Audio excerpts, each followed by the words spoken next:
Okay, today in my class, I'm going to teach you guys about tenses. Okay, as we know, tenses, there are a lot of tenses in English. Okay, one of the big three tenses that we learn is the past tense, the present tense, and the future tense. Okay, this is the three tenses that we're going to learn today. Okay, as you can see right here, there are different types of tenses and how you're going to use them to the subject. Okay, tenses can only be used with verb. That's why they are called verb tenses. The one that we always learn is past tense, simple present tense, and simple future tense. As you can see right here, all of them have different functions that I'm going to show you in the next slide. Okay, so what are simple present tense? According to Grammarly website that you can search, simple present tense have two main uses. First, your main uses is showing actions that are happening right now, or it happens regularly. Okay, the action that happening right now means what you are doing right now. The things that happen regularly is what you do on a daily basis or every day. For example, okay, you can use various examples right here. For example, you can use every day I brush my teeth. It shows that every day you brush your teeth after you wake up or before you go to sleep. Or you can use it every morning I have Cocoa Crunch. I have Cocoa Crunch for breakfast. It shows that it occurs on a daily basis. It occurs every day. That every day you are having Cocoa Crunch for breakfast. Okay. Okay, so there are some rules only apply to he, she, it, and also singular nouns.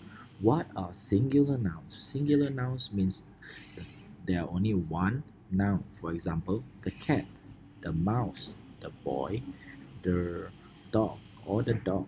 Okay, it only applies to one noun, a single unit of noun. Okay, what is the rule? Okay, most of the verbs you must add s behind the verb. For example, he lives, the boy sits, Mr. Ali stays. Or if the verb ends with a y, you have to take off the y and replace it with ies. For example, city tries, or carry. The y you discard it and you replace it with ies. But however, if the verb ends with an s, z, ch, x, you must add es behind the verb. For example, Ali misses the bus. Okay, or the bird catches the worm. So now let's try some exercise to see whether if you understand how to use simple present tense or not. Let's take a look at the first one. They sleep. They here refers to a plural noun. Thus, it does not require them to add an s behind their verb. So the first one is correct. What about the second one? Second one is I. I refers to a first person noun which doesn't require you to put an s behind the verb. So it doesn't require. So the second one is also correct. What about the third one? The third one, he. He is a singular. Thus, it requires to add s behind the verb. So he sleeps. What about the fourth one? City refers to a singular noun. Thus, it also requires them to add s behind the verb.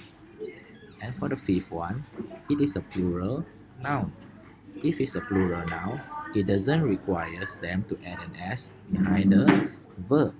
Thus, this is correct too. What about the last one?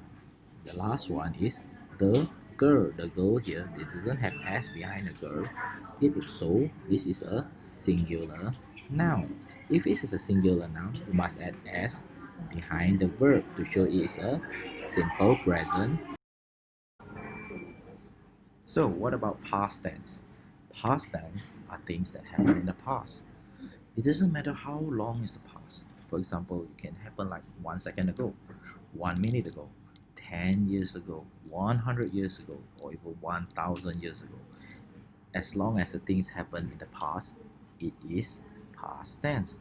All the things that happened before, it means it occurred now, but it happened in the past. For example, I fell down again.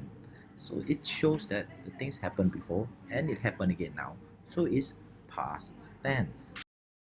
So there are some rules regarding simple past tense as well.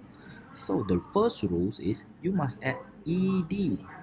Most of the verbs, I didn't say all the verbs, but most of the verbs that you use, they add ed behind each of the verb. For example, you can see right here, I played football yesterday. So you must just add ed behind the verb.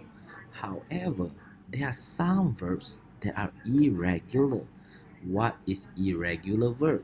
Irregular verb, you cannot add ed. It means that you cannot add ed behind the verb.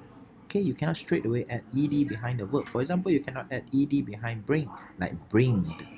So instead, the word will be changed into a different word, which is brought. There are a lot of irregular verbs that you have to understand or learn by heart. You can go to the internet and search. For example, I got this from esllibrary.com. You can see there are tons of irregular verbs that you can find here.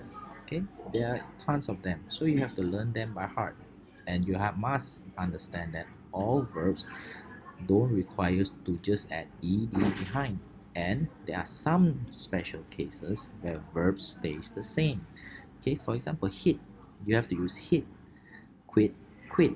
Cost, cost. Hurt, hurt. Cut, cut.